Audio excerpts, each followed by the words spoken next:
हरिपुरदार बस हादसे की जांच रिपोर्ट अब सामने आ गई है और एक बार फिर ये साबित हो गया है कि लापरवाही हमेशा जनता की होती है। लापरवाही हमेशा जनता की होती है। शायद यही वजह है कि ये किसी ने नहीं देखा कि वहां पैराफिट नहीं था, ये किसी ने नहीं देखा कि वहां पानी की निकासी नहीं थी, ये किसी ने नहीं देखा कि वहां पर गड्ढे ही गड्ढे थे, ये किसी ने नहीं देखा कि बस ओवरलोड क्यों थी। क्योंकि वहां पर सीमित संख्या में बसें चलती है, जो चल रही है उनके भी पुर्जे पुर्जे हिले हुए हैं। क्योंकि गड्ढों भरी सड़कों में जब बसें जाती है जिला सिरमौर के ग्रामीण क्षेत्रों की सड़कों पर, तो हालात खराब हो जाते हैं। विक्रमादित्य सिंह शिलाई पहुंचे हैं आज। अब से कुछ देर पहले मैं कहीं देख रहा था कि शिलाई आगमन पर उनका स्वागत हुआ, लेकिन विक्रमादित्य सिंह से हमारा शुरुआत से लेकर आज तक यही सवाल है कि हजारों करोड़ के बजट की खबरें पोस्ट आप अपने फेसबुक पर डालते हैं, लेकिन पैसा ये लग कहाँ रहा है। सवाल हमारा ये है कि आप शिलाई आए हैं तो लोगों से हमारी दरख्वास्त है कि सिरमौर ज़िला के लोग उन्हें ग्रामीण सड़कों की हालत को दिखाइए। तो ये तो बताइए कि वहाँ पैराफिट है या गड्ढों वाली सड़कें हैं। सिर्फ अगर नेशनल हाईवे को छोड़ दें, लेकिन जो आपके विभाग का काम है क्या वो हुआ है या हो रहा है।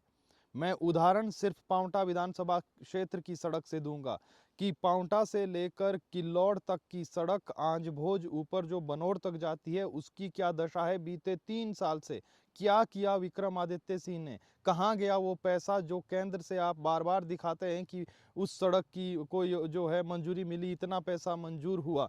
पांवटा विधानसभा क्षेत्र के नेशनल हाईवे को छोड़ दें तो चारों तरफ सड़कों में गड्ढे ही गड्ढे हैं, और यही हालात सिरमौर जिला के तमाम पीडब्ल्यूडी की सड़कों के हैं।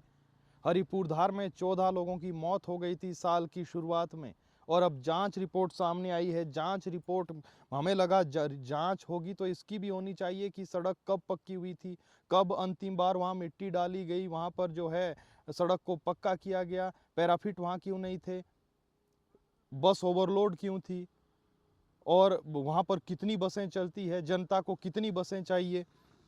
अब मैं आपको ये खबर पढ़कर बता रहा हूं जो जांच रिपोर्ट ने बताया है कि बस ओवरलोड थी। सबको पता है, हमें और आपको भी पता है, और आज भी ओवरलोड हो रही है। इसमें जांच करने की क्या बात है।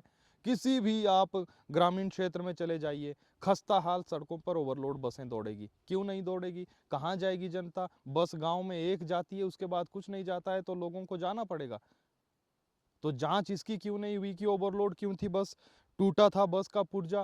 पुर्जे ही टूटेंगे ऐसी सड़कों पर, पुर्जे ही टूटेंगे ऐसी सड़कों पर। अच्छी खासी हमारी गाड़ियां हैं, इनकी ऐसी की तैसी हो गई। जब हम पांवटा से घर आते हैं, ड्राइवर कंडक्टर के लाइसेंस भी एक्सपायर थे, वो चेक कौन करेगा, कौन चेक कर रहा है, तो कीजिए चेक। खैर, खबर क्या है, खबर यह है कि एसडीएम संगड़ा की अगुवाई में यह गठित कमेटी हुई थी। इसमें कई खुलासे हुए हैं, यांत्रिक और मानवीय चूक बताई गई है।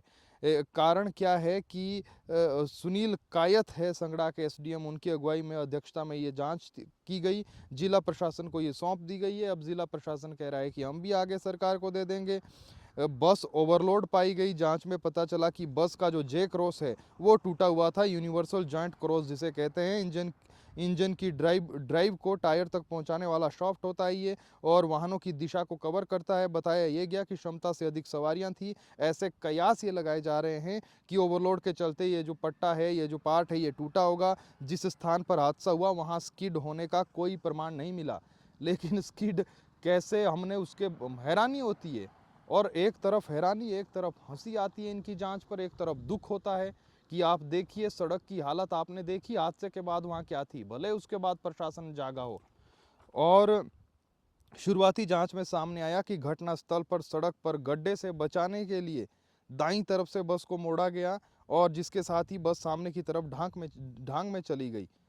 जांच एसडीएम की अध्यक्षता में हुई। इसमें सहायक अभियंता थे मैकेनिकल, संगड़ा थाना के एसएचओ थे इसमें, और 30 साल से ज़्यादा जो अनुभव रखते हैं एचआरटीसी बस के, वो भी इसमें थे। लेकिन हमें तो लगता है कि जो चालक परिचालक हैं उनको ये भी बताना चाहिए था कि आप किन हालातों में बस चलाते हैं हिमाचल प्रदेश की ग्रामीण क्षेत्रों की सड़क पर।